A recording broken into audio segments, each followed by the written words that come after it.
my name is Shalon, and I'm here to help you find your next favorite book and your next favorite author. And I am so excited to be here with Tati Richardson, who's an author who crafts sexy romances for Black xennials that will leave you giggling and kicking your feet. Thank you so much for joining me today. Thank you for having me. I'm so excited to be here. Yes, I'm so excited to chat with you. And we have a lot to chat about because I love all of your books. So, Thank you. Thank you. Thank you so yes, much. we'll be able to touch on quite a few of them. But I would love to know what first sparked your love for storytelling. I think storytelling in general definitely comes from just a love of reading, a love of just like being absorbed in like fairy tales and imagination and story. Like my parents always told a story about when I was little, I would make up my own fairy tales. And one of the most famous ones was Snow White and the Seven Pips. Okay. Instead of Snow White and the Seven Dwarfs, it was Snow White and the Yeah. Seven Pips. So you know I was black child. And I've always just loved storytelling and reading and stuff. And my mom, just really instilled in me a love of just like reading and going to the library and going to bookstores. And I remember going along with her to author talks and learning about what does an author do and what does an author, how does an author create a book and stuff. So just from a really early age, I was just falling in love with storytelling. Of course, I am also from the generation of, we loved everything on television. So television had its own kind of Mhm. like special kind of storytelling as well. So, anything from the Cosby Show and all the other classics. I was just really into, just the stories that were crafted especially for us, because it was so rare back then, child of the 80s, to Mhm. see us on television. So, I was just like absorbed and just like consumed so much media that had to do with us. And also shout out LeVar Burton and Reading Rainbow, because he definitely Yes. he definitely Yeah. also sparked my love of reading too. Because I was sad when Reading Rainbow was on, for real. Yes, I was also a library kid and like checking out Yes. all the books out of the library in Mhm, large part mhm. due to him because I was like, well, I have to read what they're reading. So Exactly, exactly, yes, he exactly. definitely impacted generations of readers, which was truly Generations. amazing. What sorts of stories were you drawn to as you started getting older? I know you mentioned fairy tales, Mhm. but what other types of stories were you drawn to?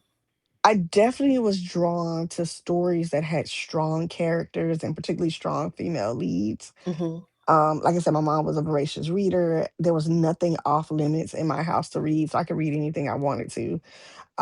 No censoring, no censoring of any kind. Mhm. So I was definitely drawn to stories that had really strong female leads. Things that were in my house are like, Toni Morrison and Alice Walker and all of that. A lot of the strong, literary fiction, heavyweights, Mhm. James Baldwin, stuff like that. And Mhm. a lot of poetry too. And I was just talking about that with my good friend Dre yesterday about how I felt like poetry just infuses some of my prose as well and some of the things Mm. that I write. Mhm. So it was like a combination of those things. And as I got older, the poetry, the strong leads, really, really influenced me as a writer and as a person who just loved like the element of beauty and wonderment of language. Mm. Mhm. And those are the things that kind of drew me to the art of like writing and things like that.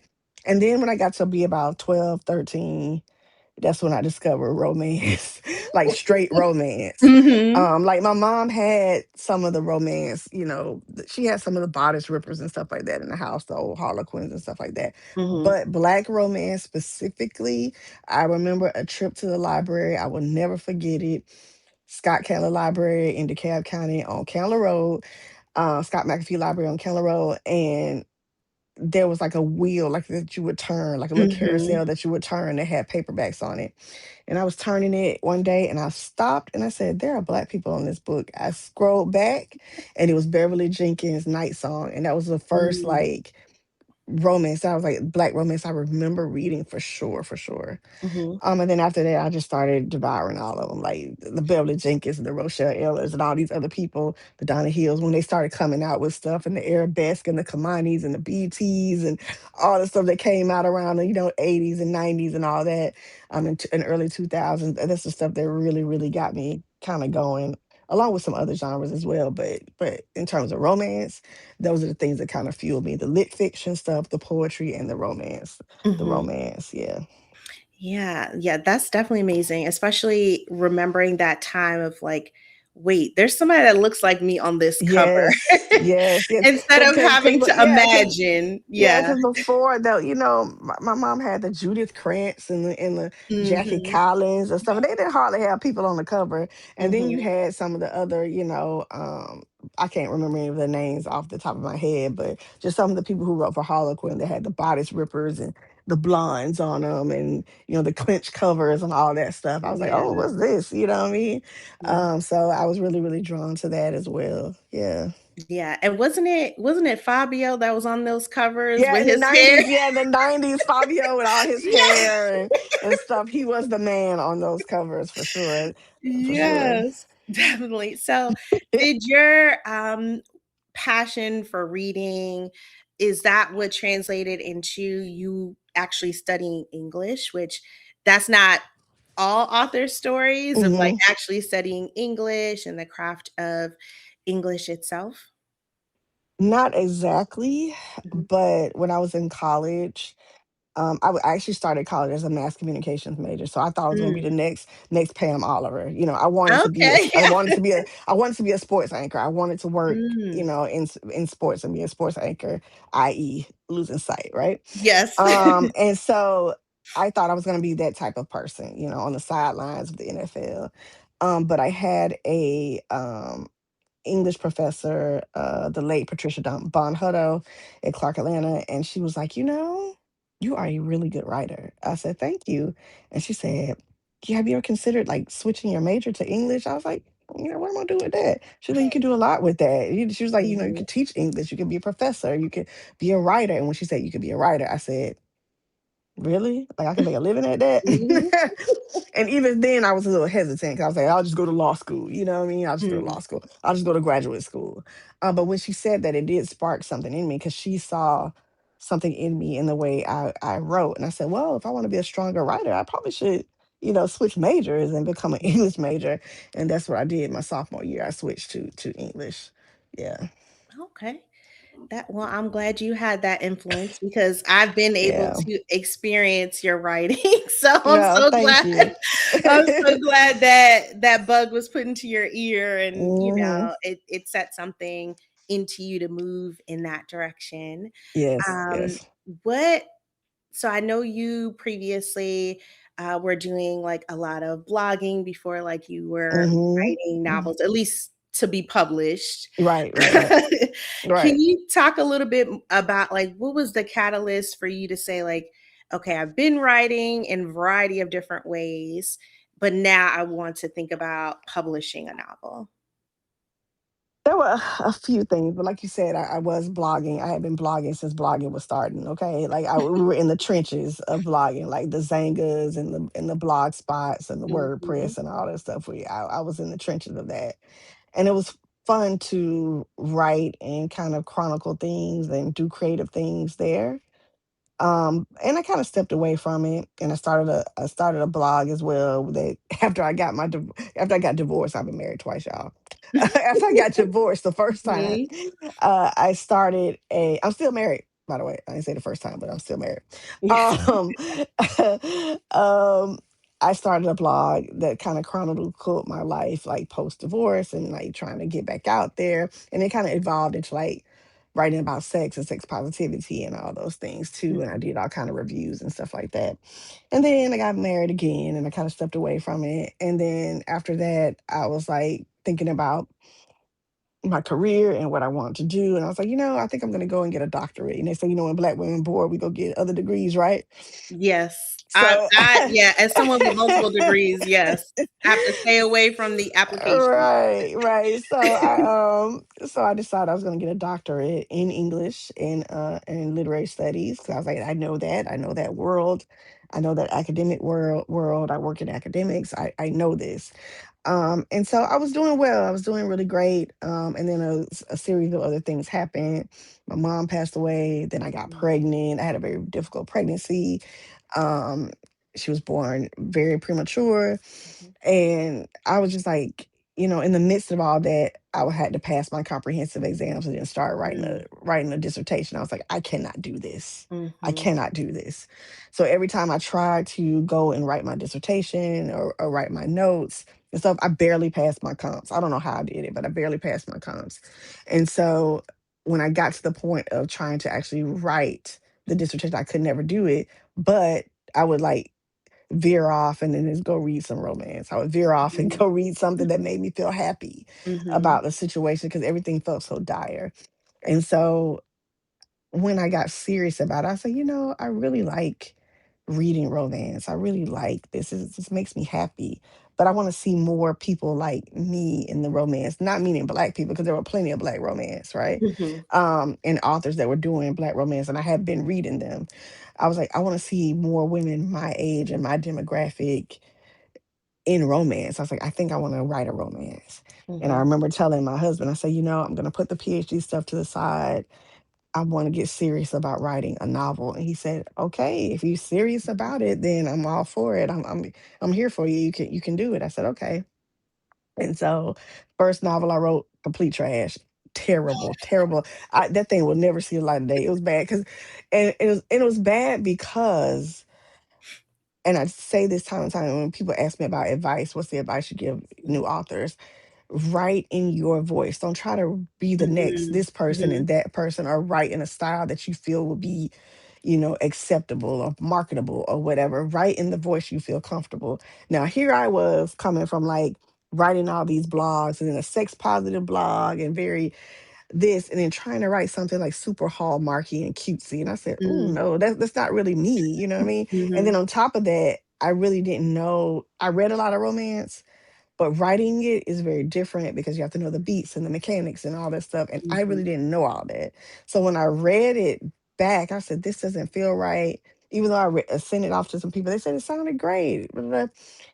The first mistake you make is thinking, oh, I finished the novel, I send it off and see if people accept it. Bunch of Mhm. rejections. And Mhm. I said, okay, let me regroup and take a step back and see, how do I really approach this writing thing? And Mhm. so back when Twitter was a great resource for these types of Mhm. things, I reached out and I found authors, I found writing groups, I found Word Makers by Tasha Harrison, I found an inclusive romance project, and I started to, just like I was a PhD student, I started to really study the craft of romance and writing and being an author.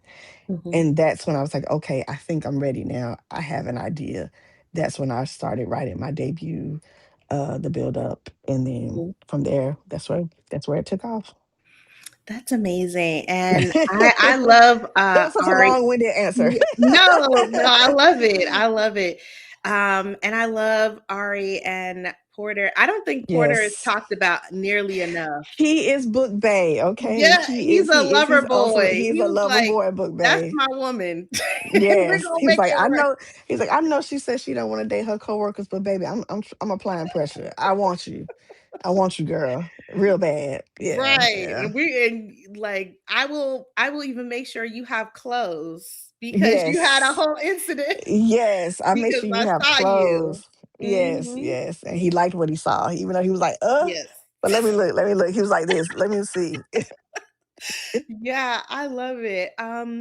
I know that there's been like a lot of conversations about just like the craft of romance. We're not going to talk Mhm. about whether it needs a happily ever after. Like we're not going to we're not It going to do does. that because it But it does. does. It does. It does. What is something that just like a casual reader would be surprised to know about some of the craft that comes into making these romances that we actually enjoy? I think the thing that I think would surprise most readers is that um, characters characters are not just one dimensional. Mm-hmm. We don't just say, "Oh, I'm going to write about this girl. She's blah blah blah. I'm going to write this guy blah blah." We do really in-depth character work before we even start writing the plot. And a lot of times the characters will come first before the tropes, before the plot, anything. The character like, "Oh, I want to write about this woman who has this and who has that." And maybe she meets this guy who has this and who has that. And then you're like, okay, well, how can this work? And then the story starts to unfold. So a lot of times the character work, the characters come to us before anything else. And for me, I'll take it a step further. And again, something I learned from a lot of my other author friends. Mm-hmm. I do serious character sketches, character like worksheets and things like that, to the point where I'm writing down their zodiac signs and birth charts and Mm, all of that stuff. Like I'm putting all that in because I feel like it all creates a well-rounded character. So a lot of the character work, the character building, uh, definitely happens sometimes before you start writing. got you. Yeah. And I'm imagining birth order comes into that too. Like, Yeah, if they are have they an siblings, oldest yeah. Oh, yeah. If they child? have Because then that siblings, if influences they the things. baby, if they the baby Yeah. boy, they the only child. I've written about a lot of only child because I'm my mother's only child. My dad has other kids, but I am my mother's only child. So I kind of know their life. Me and my half brother who grew up together are like 8 years apart. So it's like we got like Mm, a big mm-hmm, gap. You know what I mean? mm-hmm. So it's sometimes I felt like an only child. So I have written a lot of only children. But I also do take into account, yeah, birth order and stuff like that, and if they got siblings and how they act with their siblings and all that Mhm. stuff. Yeah. Yeah, and then you're also really committed to the characters being 40 plus as well. And Mhm. like Mhm. they're very accomplished, like they're successful Mhm. in each of their careers and they're falling in love and they're still making mistakes Yes. along Yes. the way. Yes. Yes. Because Not they're human. perfect, like, still Yes. very human. Why is it important to you to center on characters that are traditionally older, not older, but Yeah. traditionally older when we're thinking of romance? Mostly because I don't want to revisit my 20s. I don't know anything about the 20-year-olds these days. You know what I mean? Mhm, Like it would be very difficult for me to write 20 somethings because I just don't know that life. You know what I mhm, mean? I don't know if I can even barely write somebody 30 something. I might try, but mhm, I don't know if I can barely write somebody like under 30, but who knows? mhm, But it's really difficult for me because I just don't know what those challenges are. I'm sure some things are similar, but there are things that are certainly unique to certain demographics. And I think for me, I also want to also craft stories that the women in my life who are in my age bracket can see themselves in. They can't relate to the 20 something year old or 30 something year old when they read these books. They're like, oh, they're just so dumb and they're making all these dumb choices. Da, da, da. I'm like, yeah, girl, but 40-year-olds make dumb choices too. yes, But at the same time, we have a lot of more things at stake, right? We have established careers, we have families, we mhm, have kids, we have all these other things that are at stake that maybe a 20 something doesn't have. And so, the risk to find love is a lot. The stakes are higher. Yeah, for mhm. sure. In my opinion, are higher. So yeah, I can't relate to I love the 20-year-olds dearly. I love them down, but I just, and I am definitely an auntie, but I don't know that life. I don't what Mariah said, I don't know her. I don't know her. I don't know her. I don't know her, you Yeah. know? Yeah, it would be so difficult. Yeah. Yeah, well, I definitely appreciate how you center characters that are traditionally older in romance because Hmm. me as a reader, I love reading those stories, and Hmm. then I can read YA, Hmm. fine, Hmm. but it's like Hmm. something about the 20s. I'm like, Because mm, there's a clear, I think in YA, yes, there's a clear delineation of age. We know yes, they're young. Like yes, we know they're young. We know they're gonna make those choices, and we're along for the ride because it's sweet innocent love, right? And yes, when they're in their 20s, and 30s, you're like, "Man, come on, girl." Like, you know you should like, we have the I know as an older Yeah, person reading yeah. those things, sometimes my older person wisdom kicks in, like, "Girl, like, what are you doing?" Whereas when I know they're young, I'm like, "Oh, they're Mhm. young. They're gonna make mistakes. It is what it is." But I don't know. I'm more forgiving with YA, I guess. That's I'm exactly more it. forgiving. That's More exactly it. I'm forgiving. like, I'm going to Yeah. assume you're going to do things. I'm like, "Come Yes, on." yes, yes, yes, As for opposed to sure. the 20-year-olds where I'm like, okay." Trying to Right, I guess you're trying to right. figure things out. Um, Mhm. how has your approach to creating stories, and characters, how has that changed from Porter and Ari to now we have Jackie and Antonio Ooh, in Struck um, Speechless? I think with the buildup, it being my debut, I Mhm. wanted to be big romance. Like big Mm. romance, all the Mhm. big romance or the big grand gestures of this and that and third. And I think now, though my books have magical realism in them and fabulism in them, Mhm. um, they're still a lot more grounded. Mhm. Um, there's a certain subtlety in the way the plot moves and the characters move and stuff. It's not grand over the top thing. And something they're gonna do some grand gestures for sure, Mhm. but um it's rooted in, oh yeah, I can see him taking this girl to sneaker con and her Yeah. enjoying it and loving it. Or I could Mhm. see this guy taking her away to Savannah to this like murder mystery tour because she loves murder mysteries. It's Mhm. more grounded in something nuanced and about like those characters really really know their partners and really know what they want versus I'm going to do these big fabulous grand gestures to get your attention and get and all these things, Mhm. whereas it's really a nuanced type of love that gradually kind of grows. Not saying it doesn't do that in the build up, but hence the name. But I mean, but it's just the way the love grows is very, very different. Mhm. It's very insta lovey in the build up. But I don't know if I'm gonna write another insta love type of thing because I feel like if you're in your 40s, you're kind of very skeptical of insta love. Like, you love bombing me. Like, I don't know about this, Yeah, or it's a Um, homosexual situation. yes, it's a homosexual situation. You trying to move in, and I Right. don't like that. Um, but yeah, we have a lot more skepticism. Mhm. Ari, yeah, she's in her 40s and stuff like that. She's been, burned and all that stuff before. But there was still like a lot more whimsical, just big grand romance feelings. Mhm. Whereas again, there's subtleness and subtlety in the plot and the growth of it. Yeah, it's definitely totally two different vibes. Some of I think that the comedic stuff is the same, but the Mhm. romance arcs are quite different. Yeah, Mhm. Yes, and in Struck Speechless, Antonio has to work hard very because hard. Jackie is not Jackie is not trying to deal with him at all, at Jackie's a all. stubborn one. She is a very stubborn one. But Antonio like it. He likes it. You know what I'm saying? Like I think again, I don't read reviews or anything like that, but if someone tags me on something, I'm going to see it. And somebody said something like, "Jackie seems so unlikable. Why would anyone want to be with her?" I was like, Mhm. he likes her. He likes the feistiness. He likes that stuff. He Mhm. can. They're going back and forth with each other. She has friends. Her friends love her. They adore her. They care for her. Mhm. She cares for them. And she may be fly off the handle, da da da.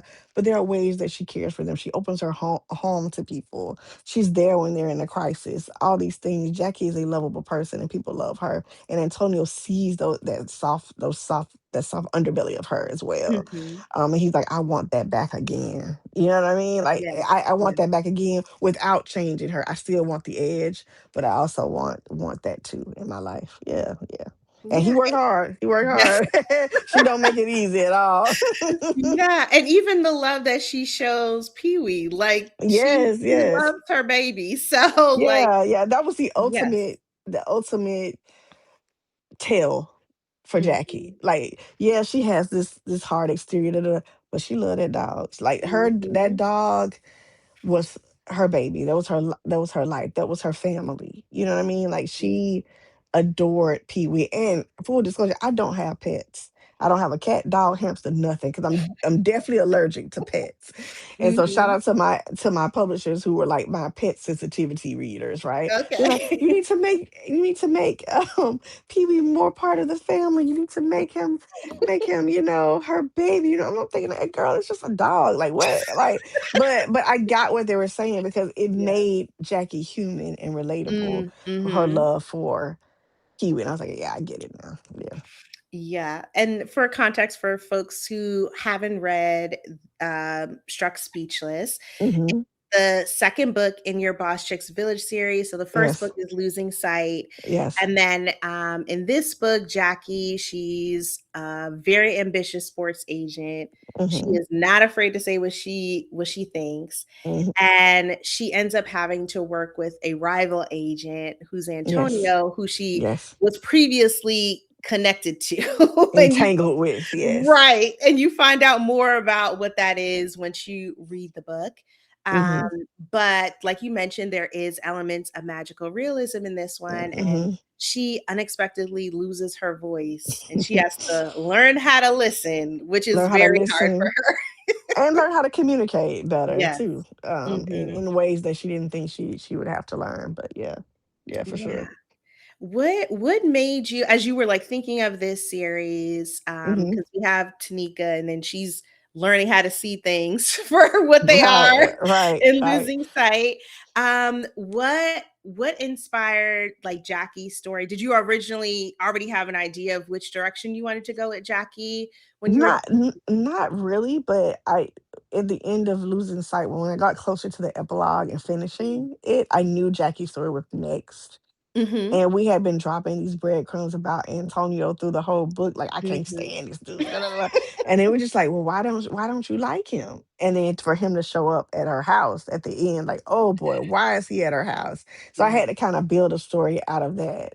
mhm, And, you know, it was fun. I think I knew then, and when I got to the epilogue, I was like, "Yeah, I know where I'm gonna go with the next mhm, story." As soon as she was like, "I see a snake whose head I need to cut off," I was like, "Yeah, I know where I'm going. I know where I'm going with this for sure."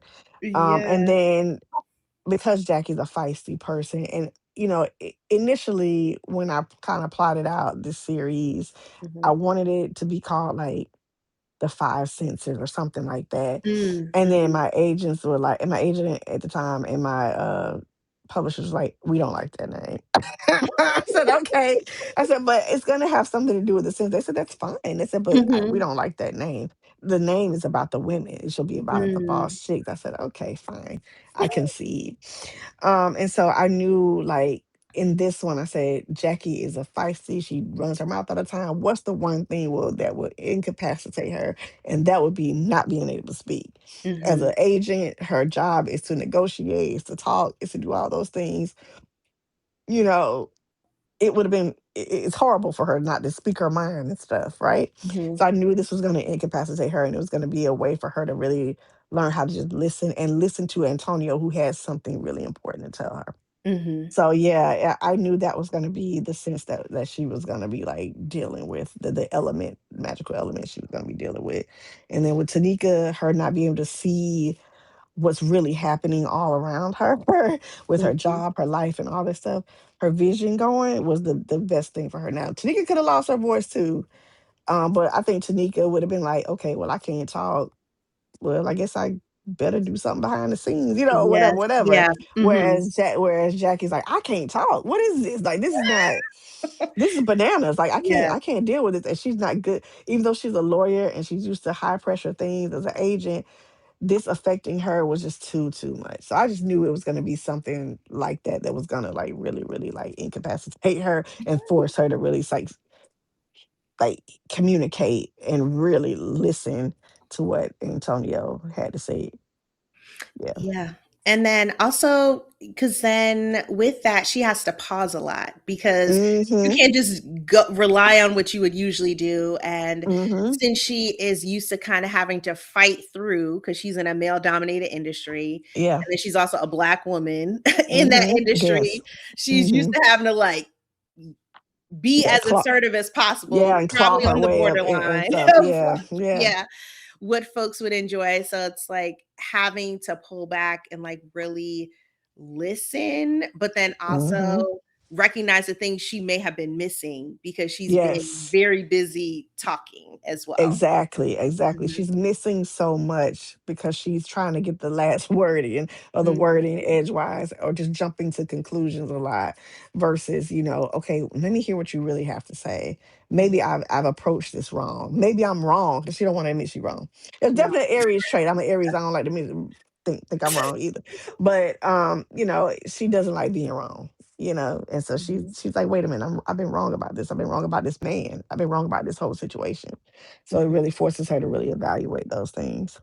Yeah, definitely. And then she's also probably bisexual. So we get like Mhm. some context about Yeah. a previous relationship and why she may Yeah. be a little bit hesitant now Yes. with Yes. Antonio. Yes. Why was it important to shape that into her character as well? I knew early on that Jackie, out of all the women in the Boss Shape Mhm. Village, and maybe Bronwyn, because Bronwyn definitely could give some bisexual Right. vibes. She might But dabble. Yes. out of all the women there, Jackie to me felt the most like masculine and feminine energies. Like I Mm, felt that about her, and I felt like she is a person who would love both of those things. mhm, So for me, it was important for her to just be a person who is bi and proud of that, and as a person who is queer, I wanted to, definitely have some representation, particularly in my trad books, mhm. with queer characters. And um, my my publisher was like, "Is anybody in this series gonna be gay?" And I was like, "Just wait." I got you. I got They're you. coming. They coming. And so when they was reading and said, "Oh, Jackie's bi," okay. They were like, "Okay." So yeah, I was like, "See, I told you." Mhm, So yeah, it was important to me to have her have that kind of part, be a part of her, but not be this central part of the story, right? So mhm. it's just like, yeah, Jackie's bi, okay. It's just like all right, Yes, Jackie's bi. She yeah. had a girlfriend at one point. Da da da da da. It's Mhm, nothing. It's not like a big deal. Which honestly, sexuality shouldn't be a big deal anymore. mhm. Um, and it isn't a big deal for her friends or her family or Antonio. Antonio does not Mhm. care that Jackie is bi or Jackie had a girlfriend. If the situation was reversed and Jackie and Antonio was bi, I don't think Jackie would have cared if Antonio had a boyfriend or a Right. girlfriend. Mhm. I almost made it bi for bi. I should have, but I don't Yeah. know why I didn't. I should have made it bi for bi. I I didn't could think about definitely that. see Antonio dabbling. Yes, He definitely. has he has that, again, this duality of feminine and masculine Mhm, energies, and not really necessarily putting a label on it, you know what I mhm, mean? But just being a person who loves people in general, mhm, not caring about their outer appearance, but really about their hearts. So I see that about both of them, being attracted to people for who they are and not necessarily the sexuality or the gender identity. mhm. Yeah. Yeah, definitely. And then they have some very sizzling chemistry throughout the Yeah. book. Yeah. Definitely, if you haven't read it, go ahead and read it so that way you can get to Mexico as well. Yes, yes, yes. Yes, And yes, see how they yes. end up there. But I think Yes. it does a great job of balancing the chemistry and the tension that they have Mhm. with also being very hilarious and Yes. them also both having to grow because they both have things that have happened in Yes. their past that Yes. they have to grow through in order for Mhm. them to like really connect and really be able to stay together and have that happily ever after. What was Absolutely. your approach to balancing those elements so that way we get some of each of those things? I think particularly for rom-coms, I always approach writing rom-coms like I would like I said, I watch a lot of TV. A lot Mm, of TV shows, and like the beats you have to hit, the comedic beats and comedic timing you have to hit mhm, or have to be at the right spots. Like you can't have like this comedy happen and then this super serious thing. Like it's like, yeah, it's not gonna work. I mean, sometimes, but not all the time. So you have to really balance the beats and the moments and the pacing a lot of times that has to do with pacing of the story, where Mm, to put those comedic elements in there. So balancing that, pretty simple. The sexy scenes though, um for me, it has to make sense. It has mm, to move the plot along. Unless it's an erotica and it's just sex for sex sake. You know what I'm saying? But in a traditional contemporary romance, the sex has to make sense in the moment. It mhm, has to connect the characters closer together. It has to be there a reason why they're wanting to connect at that moment. It has to fuel the plot along in some kind of way. So you have to put them in the right spots mhm, in a contemporary romance as well. Um, and just overall, just the overall character arcs, you have to make sure that it's flowing well with the plot as well. So it's a lot of those things you have to, and some of those things are competing. You know what I mean? Like the comedy stuff and the character art, some of that stuff is mhm. competing sometimes. But you have to like remember, like, okay, let's look at it chapter by chapter. What's going to work in this chapter? What's going to work in this chapter? What's not going to work in this chapter? So you're just going to have to kind of like balance those things as you're writing. Yeah. Mhm.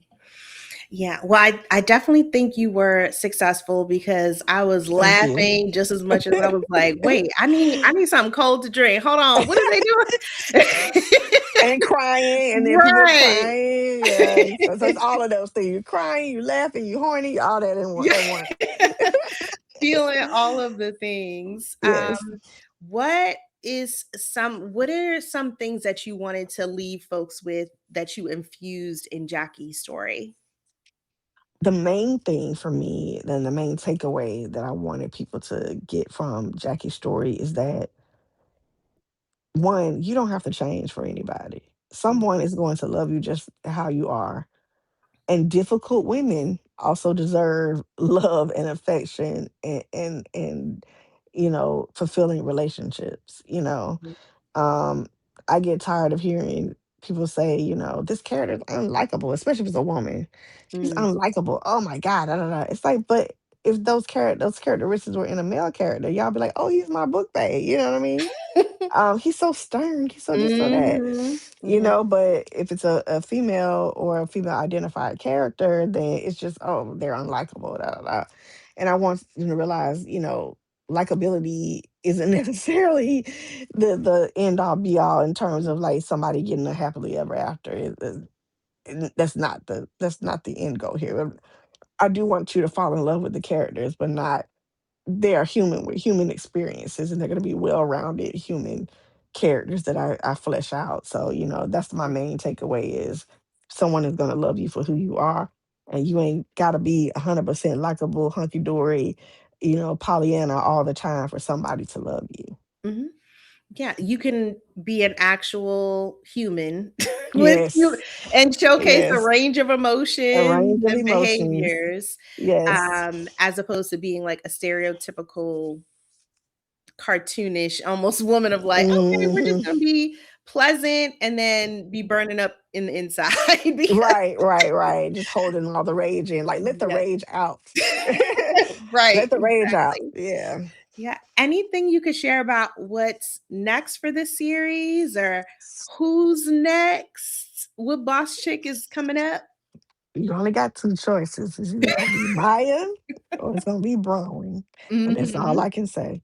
Okay. Okay. But I will say, I've said this in several interviews that I know my next trope it's going to be an amnesia plot.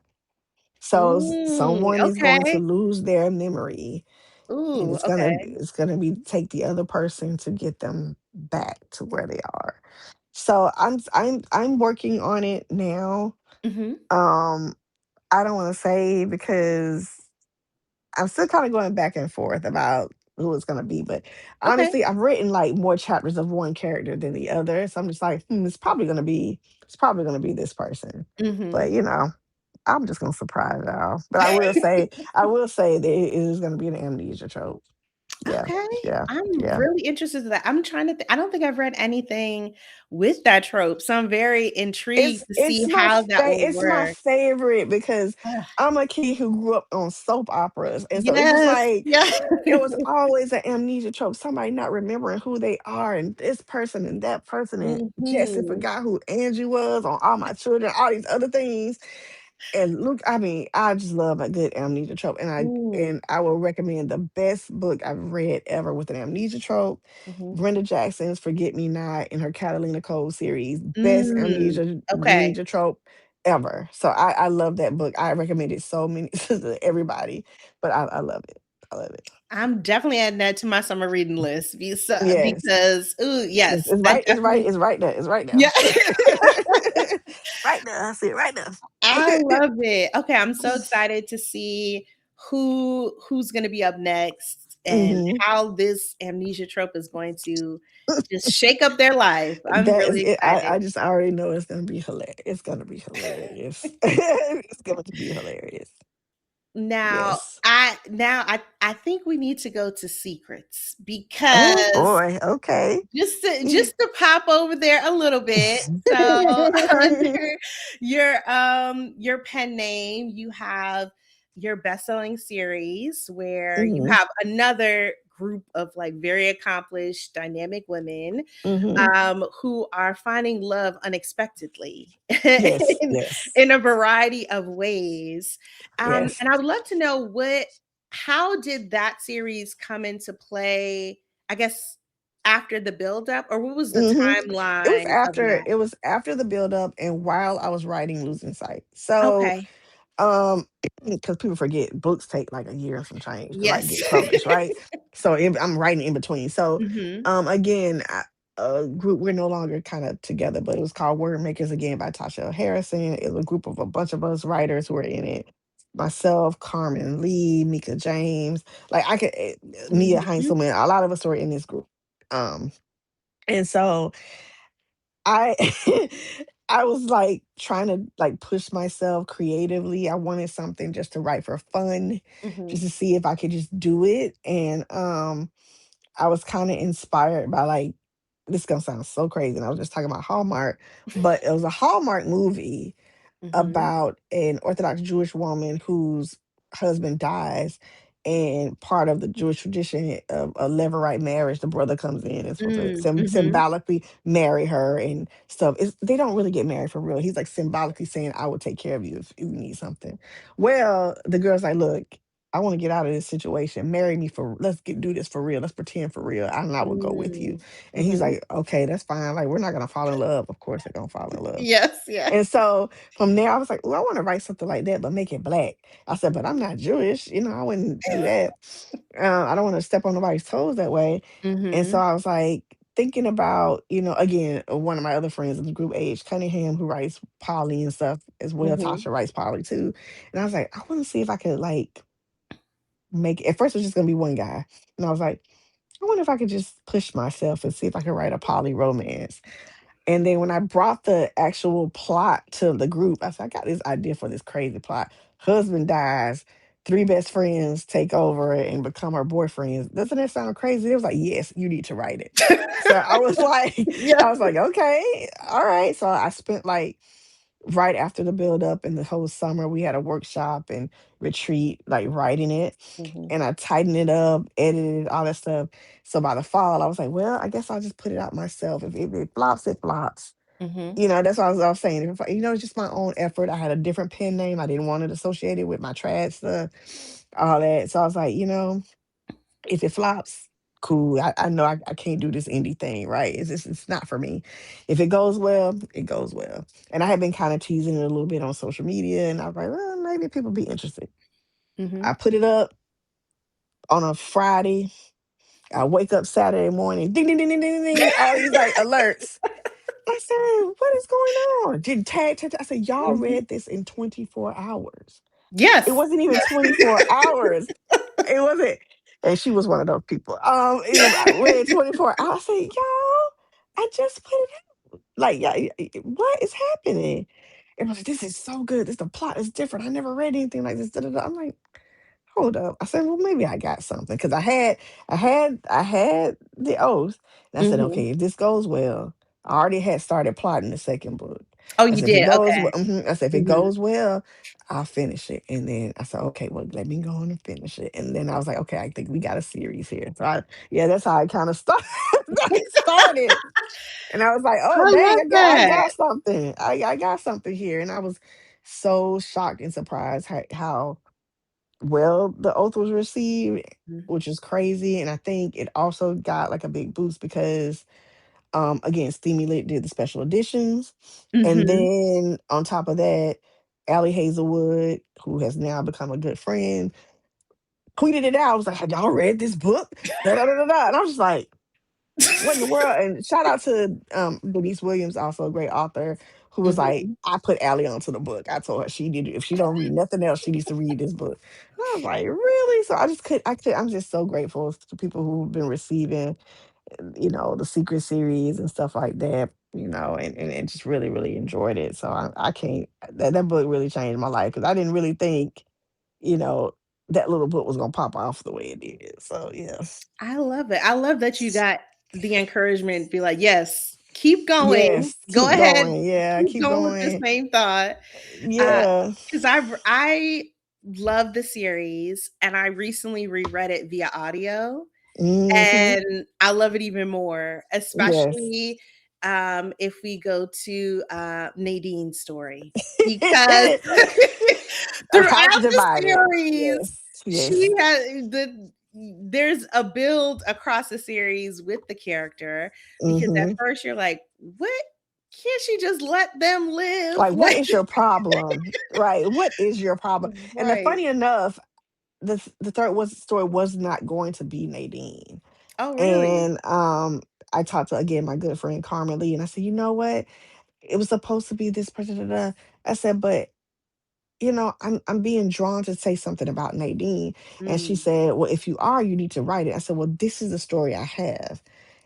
It's FFM." And she was like, "Okay." I said, "The reason," and I said, because I was like, it gives you explanation as to why Nadine is the way she is. mm, And I said, and mhm.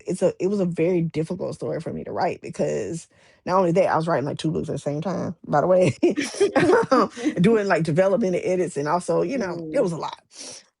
But not on that time wise, it was just difficult because of like the subject matter. And I was like, oh, this might be kind of heavy. They might be like, oh God. I mean, yeah, death is heavy, but you mhm. knew that was coming in the beginning. You know what I mean? Like Yes, you yes. knew that was happening, right? But for a lot of folk, dealing with, church hurt, religious trauma, sexual shame around being who you are. Mhm, It's a lot for a lot of people to process, particularly black women, particularly black people, particularly us who have been like raised in the church and stuff mhm, like that, or have very religious parents. It's a lot. It's a lot to process. And I know for some readers, they were like, "Yo, I love the whole series, but I can't read that one. I mm, love it, but I just can't read that one." And mhm, then for some readers, they were like, "I read it and I felt healed. I felt whole. I felt accepted. I felt like, oh my God, this is my story. I know this life. I was Nadine. I know how this is." So mhm, it was a challenging story. And then for some people, they hate it. They hate Nadine. They hate the story. They hate how she was moving. For some mhm, people, they're like, I get it. I get why she's the way she is, and that's their favorite book out of the whole series. So I mhm. mean, you never know what book in a series is gonna hit with certain people, you know. Yeah, I Yeah. think it definitely added, additional, context on Yes. why she was behaving that way with Tatum and Alyssa. Yeah, it's so judgmental. Yeah. Yeah. Yes, but then she also has a good time too. Yeah, Uh yeah, she has a very good time. Right, and then you have a green water bottle too, so I know, right? yeah. Yes, yes, and her husband has a good time too. So Yes, yeah, yes, yes. yes, So, yes, yes. I'm glad that you dived into her story because I think that was helpful. Because then I think if it was somebody else, there would have been always this wondering about, like, "Well, what was going on with the You're other right, friend? Like, right, what was right, happening with right. her too?" So Yeah, yeah, yeah, yeah, yeah. mhm, I'm glad I did it. I'm glad I pushed myself and didn't really listen to other people. And that's the other piece of writing advice I give is you can't. you can't fold under pressure, particularly what readers want. Mm, Like, write mhm. what you want, write the story you want to write. Yeah. It's not about, you know, trends or what you think people like. Write the story that you write, and write the story that you want to tell, and the purpose behind the story has to be something you're passionate about. And for me, telling Nadine's story about her struggling with her sexuality, telling even Eddie's story about, wanting to Mhm. open up himself sexually as well, was really important to me. And seeing that, hey, a marriage can work when two people are open, honest, and communicative about what they want. Yeah. Mhm. Yeah, and Mhm. definitely the people in the marriage are the ones who can define it. So you don't need to worry Exactly. about what other people do or Exactly. say. It's what you all Exactly. agree to, It is definitely. what you all agree to. And I think that's hard for a lot of people to accept. Mhm. They have Mhm. a very binary way of looking at man, woman, and man, woman, husband, wife. Marriage is this, marriage is that. Marriage is not one way. Marriage is, like you said, what the couple defines it to be. Mhm. Yeah. Definitely. Any plans to revisit the world of Club Secrets at any point? I Yes. have my membership pin. So let me know. Let me know when I need to pull it out. But I any would thoughts? say yes in a way. It's Okay. something I'm working on something that's like secrets adjacent. Okay. So it's a offshoot, Mhm. secrets adjacent. Yeah, yeah. Gotcha. But I may have to table it for 2027, but Mm, it's just mhm. still coming though. Cause I gotta write it because I keep the story keeps like, Mm, hey girl, you need to like, hey, I'm over here, we're doing this thing over here. And I'm like, oh God, yeah, I need to finish writing it. Yeah. yeah. Yeah. Okay. Well, I will be ready whenever you are ready. Thank I you. Thank you. definitely will. Y'all are Um, gonna enjoy it. yes. And then also, something I don't see talked about as much is also your dip into speculative fiction with Real Girls Yeah. Get Down. And I Yes, love yes. that one so much. It's just like so different, but then it's like, wait, hold on.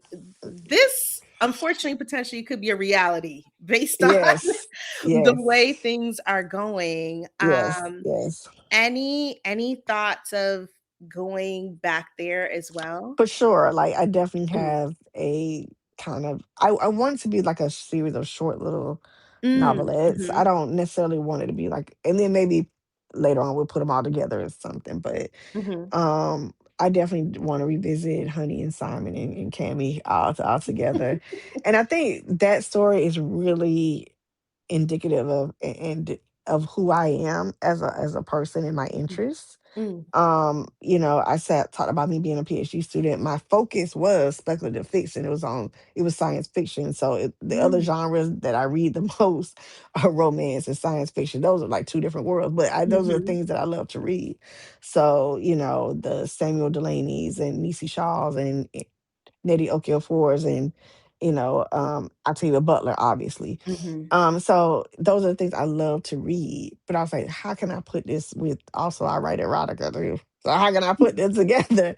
And it was such a weird story that I had written, little short story that I had written like in between something. Mm, I mhm. think I actually had started writing that around the time of the buildup. So it was Oh, that wow. old. Mhm. It was that old. And I said, this is so weird. I said, nobody's gonna read this story. So, but after like the oath, and I think after the offer came out, I said, I'm just gonna put it out and see what y'all think. Here you Mhm. go, surprise. Like I was like, tell me what you think. And then when people read it, I Yeah. was like, this is so different. This is good. Like I want more. So I was like, okay. So Mhm, I like that I can, and I love that having that kind of indie space allows me to experiment with those things and do things like that. So mhm. yeah, the world of post dystopian Atlanta with cyborg strippers are still it's still coming. Good to know, good to know. Since you have just a variety of interests, since you read also very diversely based on Hmm. your Hmm. genres and Hmm. interests, are there any other genres you would love to explore, you just haven't had time to yet, or any tropes you would love to Ooh, explore? I always say I want. this shelf up here Mhm. is all romantic suspense. So that's the other Mm. thing I love to read is like Mhm. romantic suspense. When I'm on like vacation and stuff, I take my romantic suspense, my little category romantic suspense with me, and I just fly through them. So Mhm. I love romantic suspense. Um, maybe more paranormal Mm. stuff. Mhm. Um, yeah, maybe more paranormal stuff. Okay. So yeah, yeah. Yeah. Well, I love both of those. So, what I've already given you a very long list, but of things. But definitely whenever it is released, I will definitely be reading.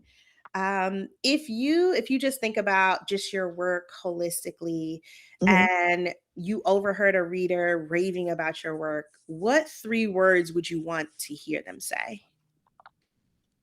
I would want them to say that my work is funny.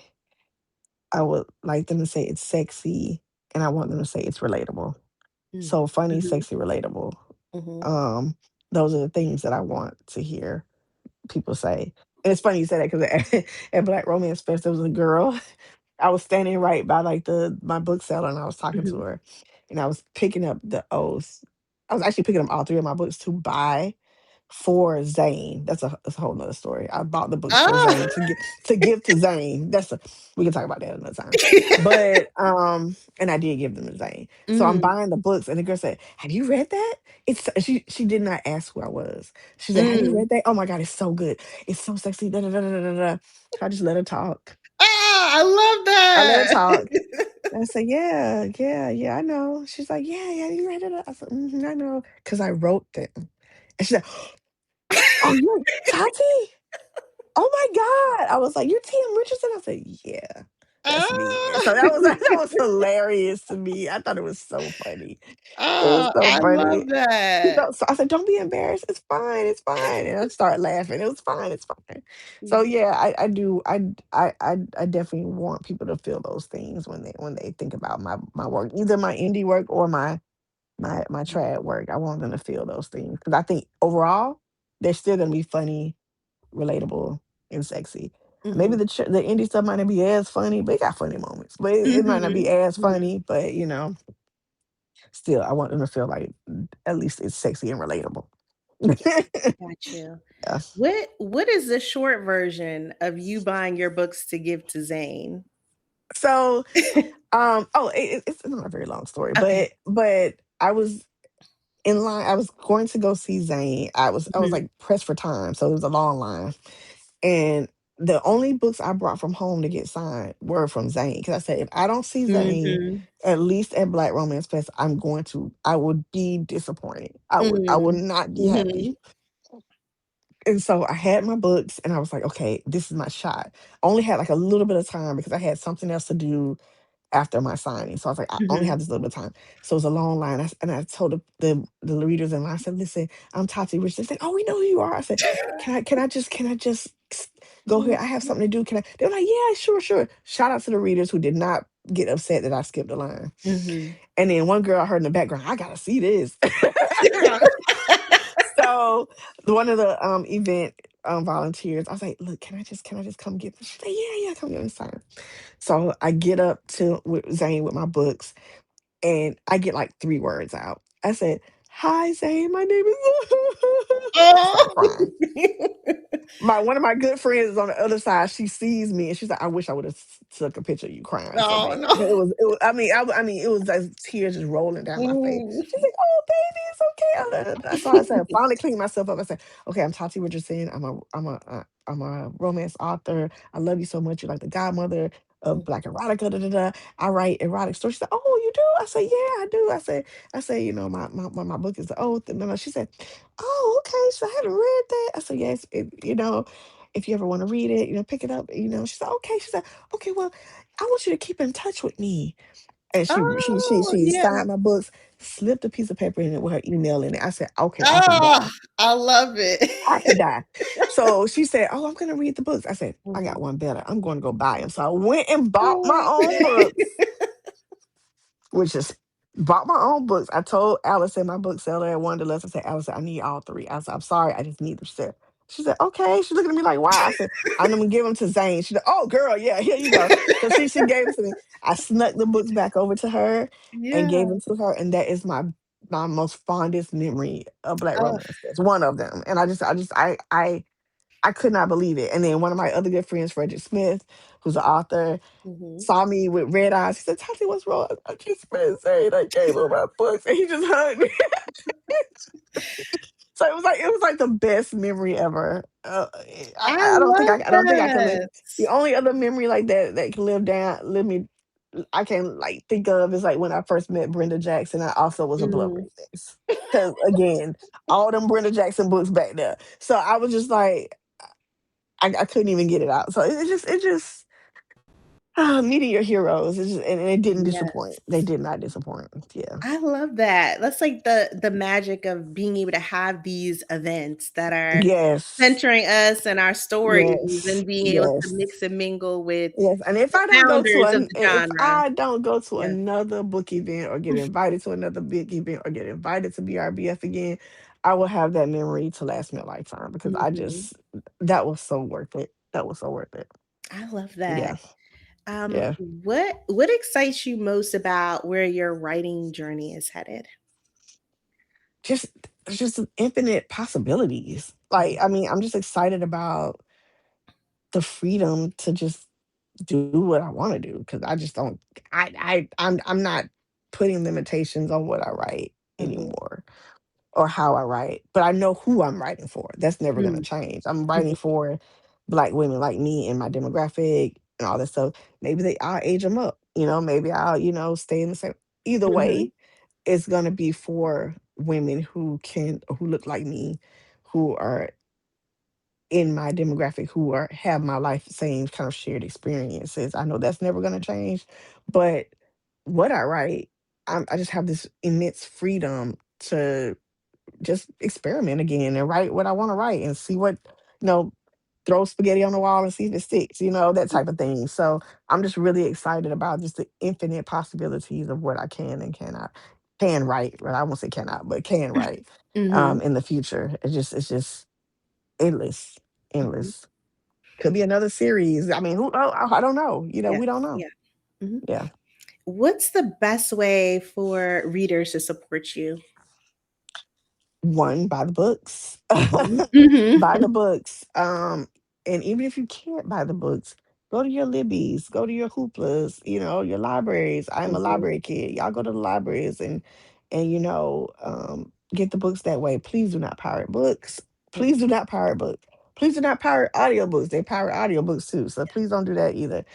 If you are an audiobook girly, because my publisher also has a relationship with Spotify. If you are on Spotify, Mm. Mhm. spend them books on Spotify because baby, I get paid when Yes. you spend them on Spotify. So Yes. you spend those books on Spotify. Mhm. Sign up for my newsletter. Keep in touch with me on Substack and find out where I am. If I'm in a city near you, come out to the event. You ain't gotta buy a book. You ain't gotta buy a book.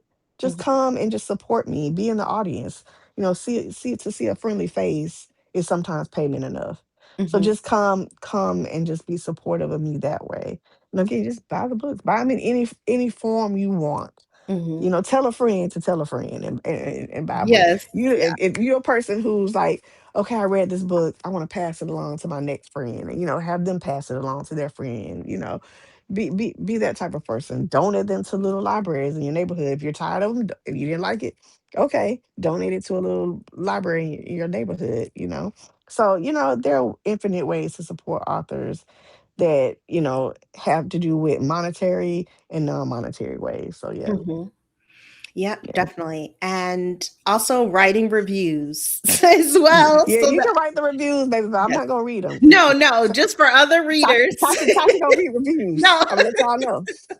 Tati No, don't read reviews, for but the please other leave them readers, for if the other they're readers. Yes, wondering, should they read the books and you love the book, write the review for the other readers. especially on places like Ada Weiss and NetGalley, where you have Mhm. early access, Libro FM, where you have early access to Mhm. audiobooks and where you have early access to physical, some ebooks or whatever, please leave the reviews there because publishers are looking at it, Mm, and publishing companies are looking at it when mhm. they have a lot of positive reviews on books.